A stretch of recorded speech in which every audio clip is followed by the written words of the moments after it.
100 రోజులు అన్నారు, గ్యారంటీ కార్డులు అన్నారు, బాండ్ పేపర్లు రాసిచ్చిండ్రు. మరి 2 ఏళ్లలో ఏం పీకినరు నేను అడుగుతున్నా.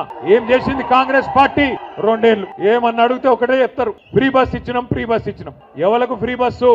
మహిళలకు ఫ్రీ అట, మహిళలకు ఫ్రీ అట, కానీ మొగళ్లకు డబుల్ టికెట్ అట. ఇంట్లో ఉండే పిల్లగాళ్లకు చారణ పెంచిండ్రు బస్ పాస్లకు. ఇక ఫ్రీ ఎట్లయితే నాకు తెలియక అడుగుతా. అంటే ఇట్లా అబద్ధాలు చెప్పి రాష్ట్రాన్ని ఆగం చేసి మంచిగా నడుస్తున్న రాష్ట్రాన్ని ఇవాళ ఆగమాగం చేసే పరిస్థితి తీసుకొని వచ్చినారు. మన ప్రజలు కూడా నమ్మిండ్రు. కేసీఆర్ గారు 2000 పెన్షన్ ఇచ్చిండు కదా, మరి ఈయన చెప్తున్నాడు కదా 4000 ఇస్తా అని. ధనిక రాష్ట్రం కదా, ఇస్తాడేమో అనుకున్నారు. మరి ఎక్కడ పోయింది ఇవాళ ధనమంతా? ఎక్కడ పోతుంది అంటే ఢిల్లీకి పోతున్నది, ఢిల్లీకి పోతున్నది. ఇలా నిజంగా మహబాద్కి ఇక్కడికి వస్తుంటే కవితమ్మ ఫోన్ చేసింది, ఎంపీ గారు ఫోన్ చేసి, మన అధ్యక్షురాలు ఫోన్ చేసి అన్నది, అన్నా కాంగ్రెస్ వాళ్ళు కూడా ఏదో కార్యక్రమం పెట్టుకున్నారు, పోలీసు వాళ్ళు అంటున్నారు ఈ రోడేమట వద్దు, అట్లా నెల్లి కుదిరి మీకెళ్ళి తిరిగి రమ్మంటున్నారు అని అన్నది. అంటే నేనన్నా ఎందుకమ్మా అన్న మన ప్రోగ్రామే ఒక పెద్ద నాయకుడు, మా ప్రాంతంలో అందరం గౌరవించే నాయకుడు నూకల రామచంద్రారెడ్డి గారని మంచి నాయకుడు ఉండే, ఆయన విగ్రహం.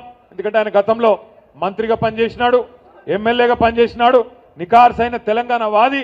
నిజానికైతే అప్పుడెప్పుడో 1970వ దశకంలోనే ముఖ్యమంత్రి కావాల్సిన స్థాయి ఉన్న నాయకుడు రామచంద్రారెడ్డి గారు. ఆయనను కాంగ్రెస్ ఎప్పుడో మర్చిపోయిందన్నా, కానీ మన నాయకుడు కేసీఆర్ గారు మహబూబాబాద్ను జిల్లా చేయడమే కాకుండా జిల్లా కలెక్టరేట్ పెట్టి, ఆ జిల్లా కలెక్టరేట్ ప్రారంభోత్సవానికి వచ్చినప్పుడు అందరూ కాంగ్రెస్ వాళ్ళు మర్చిపోయిన రామచంద్రారెడ్డి గారి విగ్రహాన్ని పెట్టాలనే నిర్ణయం తీసుకున్నది మన నాయకుడు కేసీఆర్ గారు. కేసీఆర్ గారు నిర్ణయం తీసుకొని రామచంద్రారెడ్డి గారి విగ్రహాన్ని అధికారికంగా పెడుతున్నామని చెప్తే, ఏ రామచంద్రారెడ్డి గారు అయితే నిజాయితీగా ఆనాడు నిజాయితీగా బతికిండో, ఏ రామచంద్రారెడ్డి గారు అయితే కాంగ్రెస్ అధిష్టానానికి డబ్బులు ఇవ్వకపోవడం వల్ల ముఖ్యమంత్రి కాలేదో, ఇలా ఆ రామచంద్రారెడ్డి గారి విగ్రహాన్ని ఢిల్లీకి మూటలు మోసే సన్నాసులు కొంతమంది ఇలా ఆవిష్కరిస్తున్నారని చెప్పి ఇప్పుడే ఇక్కడికి వస్తే చెప్తా ఉన్నారు. ఆలోచించండి, ఎక్కడ రామచంద్రారెడ్డి గారు, ఎక్కడ ఇక్కడ ఉన్న సన్నాసి రేవంత్ రెడ్డి. ఒక్కసారి ఆలోచించండి. ఆ మహానుభావుడు ఎప్పుడో ముఖ్యమంత్రి అవుతుండే, కానీ తెలంగాణ బిడ్డ కాబట్టి, రేషం ఉన్నోడు కాబట్టి, ఢిల్లీకి గులాం కాదు కాబట్టి ఆయన ముఖ్యమంత్రి కాలేకపోయిండు. కానీ ఇవాళ బ్యాగులు మోసేటోళ్ళు, సంచులు మోసేటోళ్ళు, చెప్పులు మోసేటోళ్ళు వీళ్ళే ఈ ఢిల్లీ గులాం గాళ్ళు ఇలా పెద్ద పెద్ద మాటలు మాట్లాడుతున్నారు. ఇవాళ వాళ్ళంట ఈ దుర్మార్గులు వచ్చి రామచంద్రారెడ్డి గారి విగ్రహాన్ని ఆవిష్కరిస్తుంటే, సురేందర్ రెడ్డి గారు మంచోడే, ఆయన అంటలేను నేను, సురేందర్ రెడ్డి మంచోడే, కానీ ఇక ఇంకో వేరే వాళ్ళు ఉన్నారు, వాళ్ళిద్దరు గసంటోళ్ళు ఆవిష్కరిస్తే తప్పకుండా ఆయన ఆత్మ కూడా శోభిస్తుంది, మంచి జరగదు.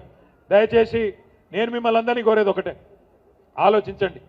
మహబూబాబాద్కి కానీ తెలంగాణకు కానీ కేసీఆర్ గారు వచ్చిన తర్వాత ఏమేం జరిగిందో ఒకసారి ఆలోచించండి.